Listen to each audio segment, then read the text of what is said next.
Can you talk about, one, what made you decide to become passionate about this? You know, why did you decide to become a biomedical engineer and drive this type of research?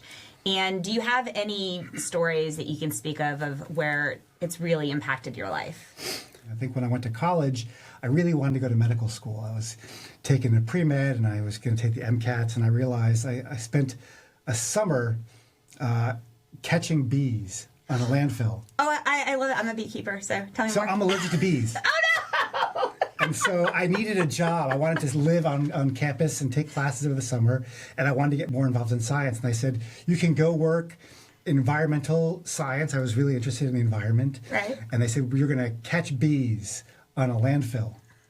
Oh my gosh. And I joke, I'm not kidding. How do you catch bees? I'm not kidding. The landfill was called Fresh Kills. Oh, Because apparently a kill is a waterway.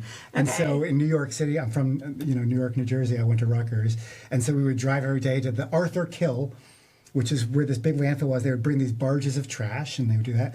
And this environmental scientist wanted to see what kind of flowers he could plant, because eventually they want to close these landfills, right? Stop putting trash on it and regrow the forest. Right. And Yeah. they wanted to see how bees, if you have a small cluster of plants versus larger, how they do it. So I would get a net, and we would catch a bee, and you would fling the net around, and you would stick in dry ice.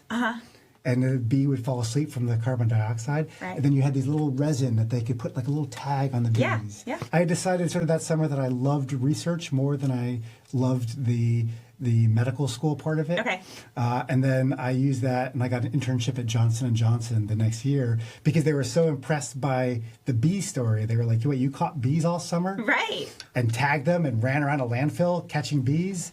I said, I ran around a landfill catching bees. And they were like, Talk about passion. he's going to do what it takes to get it done. He'll do anything, right? And so I studied like diabetic wound healing for Johnson & Johnson. Oh, nice. And then I really, I got my own project. I fell in love with research, and the rest is history. I came to grad school and decided I really wanted to fix hearts. Yeah.